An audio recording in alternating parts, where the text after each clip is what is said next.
Welcome to session 11. When we played our first chord progression,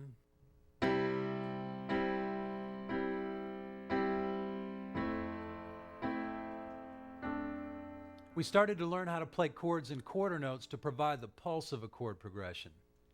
Now we'll expand that idea to play a whole song, a classic by the Beatles written by Lennon and McCartney, Let It Be.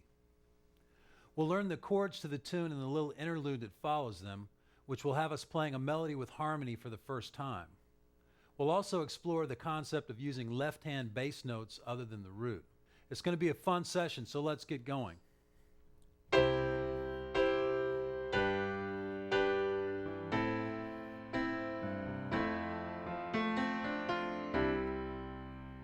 Before we get started, a few words about listening and developing your ear. An important first step to learning this tune or any tune is to get the chords, the pulse, and the melody of the tune in your ears by listening to it as often as possible. In the case of Let It Be, the best approach is to listen to the guys who wrote and recorded it, the Beatles. I'll play the first 4 bars of the tune and then we'll start breaking down the structure of it and learning the chords. So here's the first 4 bars.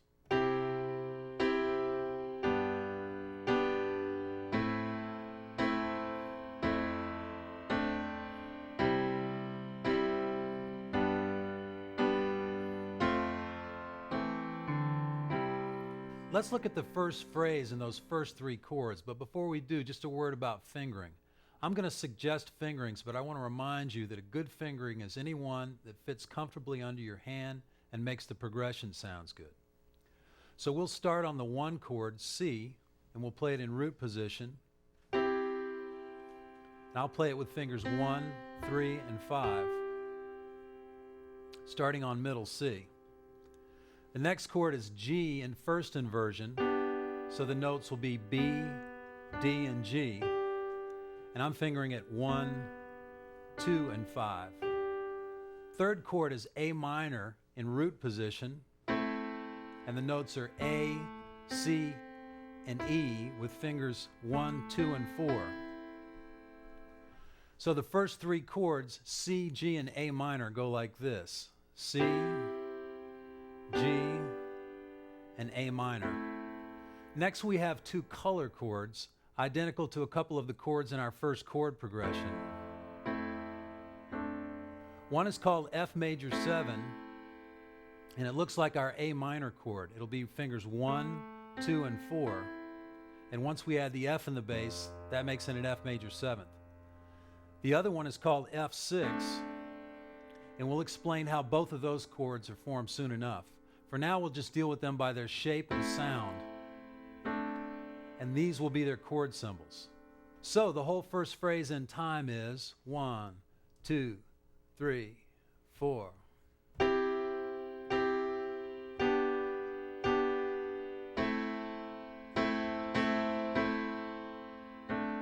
The next phrase starts on a C chord, this time in second inversion.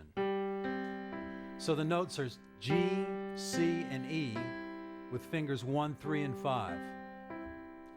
The next chord is G in root position with the notes G, B, and D, fingers 1, 2, and 4. And then it's up to F in first inversion. So the notes are A, C, and F with fingers 1, 3, and 5. On beat 2 of the F chord, play the lowest 2 notes only. So our 3-note chords become a 2-note chord. So that sequence is, and then the second phrase finishes where it started on a C chord and second inversion, which is G, C, and E. So here's the whole second phrase in time. 1, 2, 3, 4.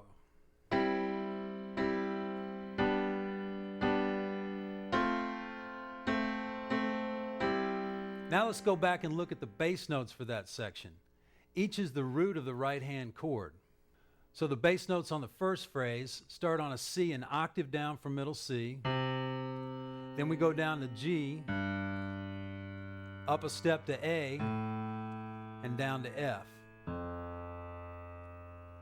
Then for the second phrase, we're back to C, G, and F. And when we get to that F, we need to use the fifth finger so we can get up to an E and D in eighth notes with the first and second fingers. And then we end on C with the third finger. So that last little move from F to C with those eighth notes goes like this. And then as with the right hand, that whole 4-bar section repeats. Now let's try playing that section with the hands together using the chord chart as our reference. And remember that F major 7 to F6 are those two color chords from our first chord progression. We want to see and feel the shape of all these chords as we play them, and we want to play them in even and relaxed quarter notes, except for those couple of eighth notes. So let me play this one time for you with both hands, nice and slow, and then we'll try it together. 1, 2, 3, 4.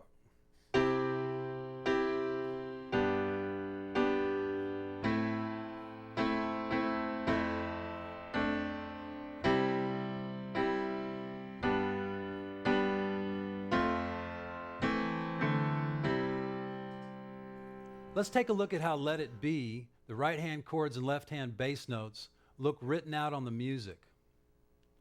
What we're trying to do is to equate where the notes fall on the piano with where they sit on the treble and bass clef staves.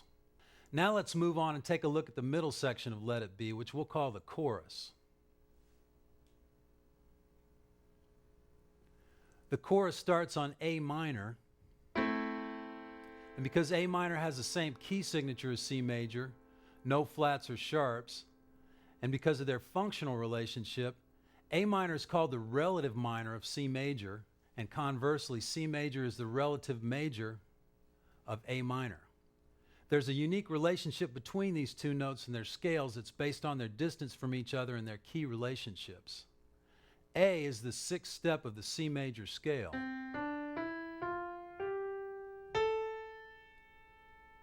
A minor and C major share the same key signature. This special relationship between notes of this distance apart is true in any key between 1 and 6 minor. Relative major and relative minor have the same key signature, the same number of sharps and flats, which in this case is none. No sharps or flats, all white keys. The first chord of the chorus in the right hand is A minor in root position, so we have A, C, and E played with fingers 1, 3, and 5, and we'll have A, our root, down in the bass. The next chord in the right hand is C major 7 in second inversion, so the notes are G, B, C, and E, played with fingers 1, 2, 3, and 5, with a G in the bass. In this case, the bass is on a note other than the root of the chord.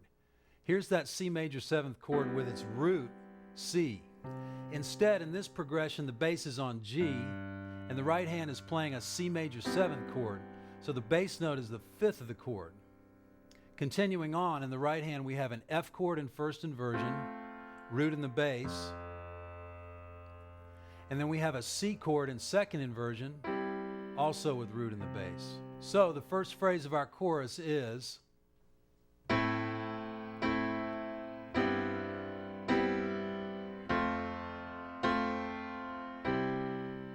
the second phrase of the chorus is identical to the second phrase of the verse. And that second phrase of the verse was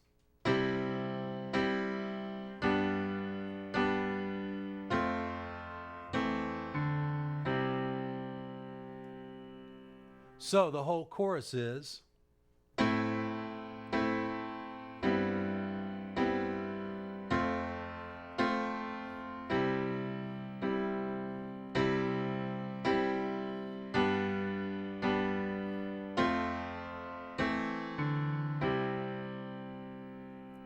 Now that we've learned these first two phrases, let me show you one more thing.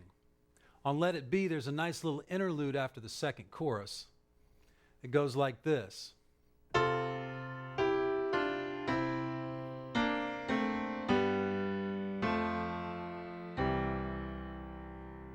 And notice that this little melody is harmonized at the interval of the third, starting with A on top and an F 2 steps down with fingers 2 and 4.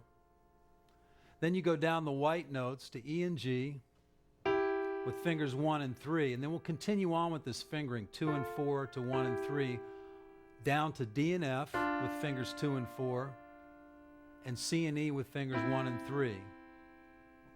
So the first part of that phrase goes.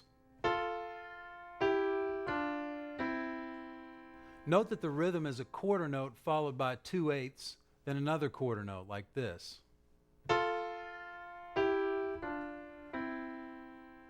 Continuing down, it's B flat and D with fingers 2 and 4, A and C with fingers 1 and 3, G and B with 2 and 4, F and A with 1 and 3, and ending on E and G with 2 and 4.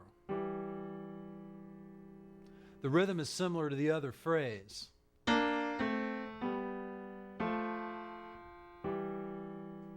Notice that the fingers are alternating between fingers 2 and 4 and 1 and 3, with 2 and 4 crossing over 1 and 3 as you go down.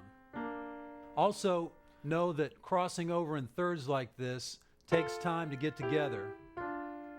So in the interim, if you just want to play that with 2 different fingers and make a claw and go down, you can do that as well. It just won't sound as connected as it will if you do it in thirds. And I want you to practice the thirds because it's good for your technique. So the whole right hand part on the interlude goes like this. 1, 2, 3, 4.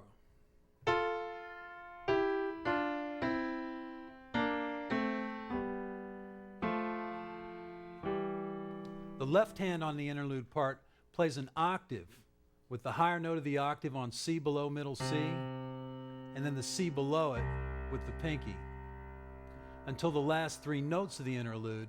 Then it plays G, F, and down to the lower C, starting on the G between those 2 octave Cs. So that interlude with left hand and right hand together sounds like this.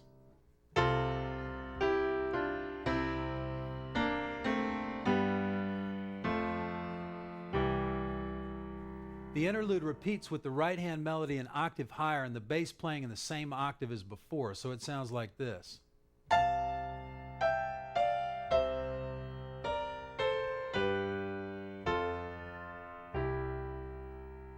Playing melodies in thirds like the ones in the interlude is hard at first, so practice it very slowly like this.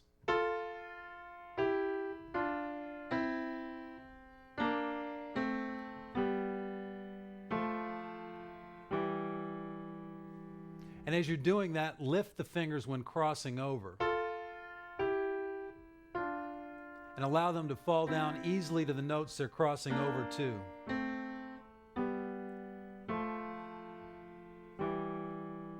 Remember, good fingering is whatever feels and sounds good. I'm suggesting fingerings that I know can work, but everyone's hand is different, and if you can find a way to make something feel and sound good, go for it. Practice the one I showed you very slowly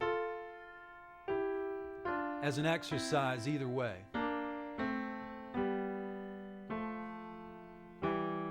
Here's how this Let It Be interlude looks like on written music.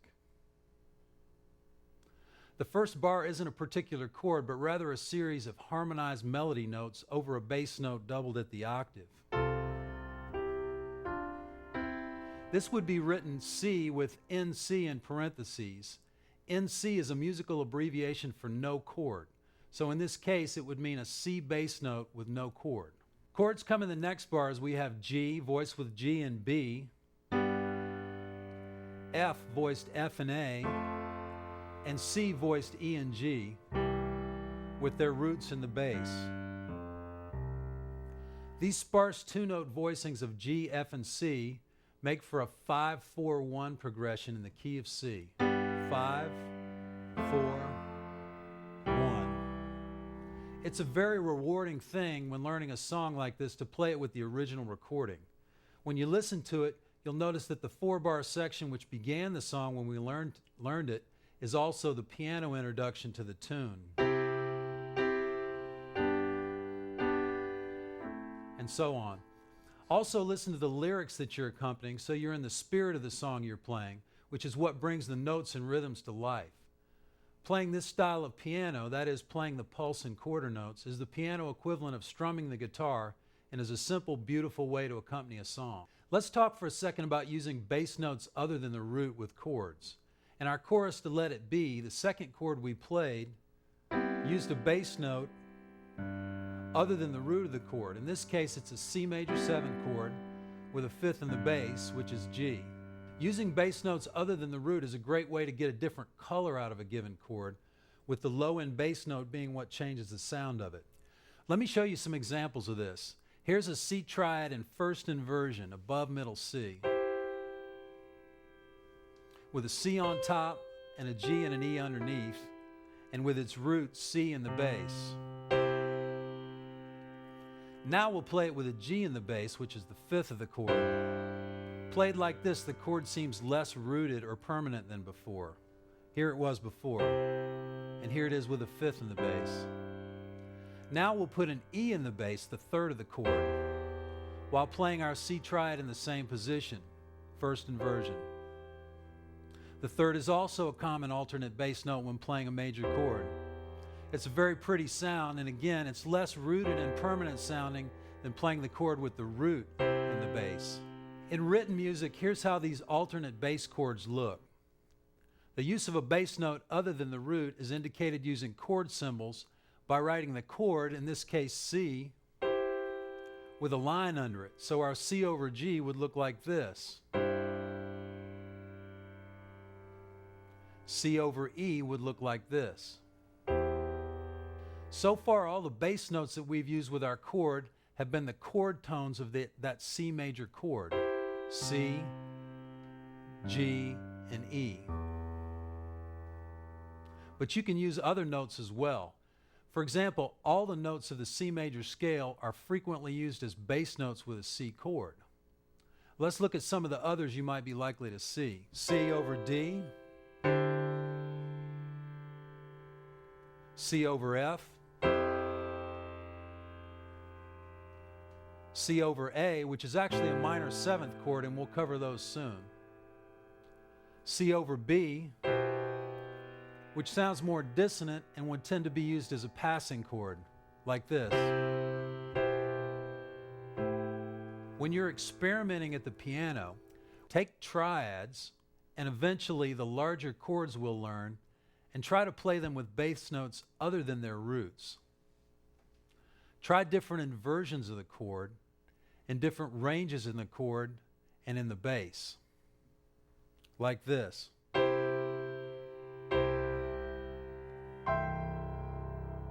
Today's nugget is this: any chord can be played with a note other than its root in the bass. These alternate bass notes can be taken from the chord you're playing, from the scale of the key you're playing in, or it can just be any bass note that sounds good. That same principle of using bass notes other than the root also works for minor triads and chords. Here's an A minor triad with the root on top in first inversion. So we've got C, E, and A. You could use either of the other two notes of this A minor chord as a bass note. C is a bass note with E minor, or E is a bass note with A minor. Or you could use any of the other notes of the A minor scale besides C and E as a bass note. For example, you could use, with this A minor triad in first version, a D. You could use an F, which makes an F major seventh chord, or you could use a G. The B in the bass with the A minor chord, just like the B with the C chord, would be the most dissonant sounding and would probably be used in passing, like this. Again, if we see this as a chord symbol, we'll know the chord is A minor and the bass note is C. So the idea is when you learn a new chord or you're experimenting with the chords you know, try different bass notes. Let It Be contains so many important concepts and is so much fun to play that getting the song down and understanding those concepts will pay huge dividends as you move on to other songs. Some of these concepts include using notes other than the root and the bass, harmonizing in thirds, the concept of relative major and minor, and accompanying a song by playing a quarter note pulse at the piano.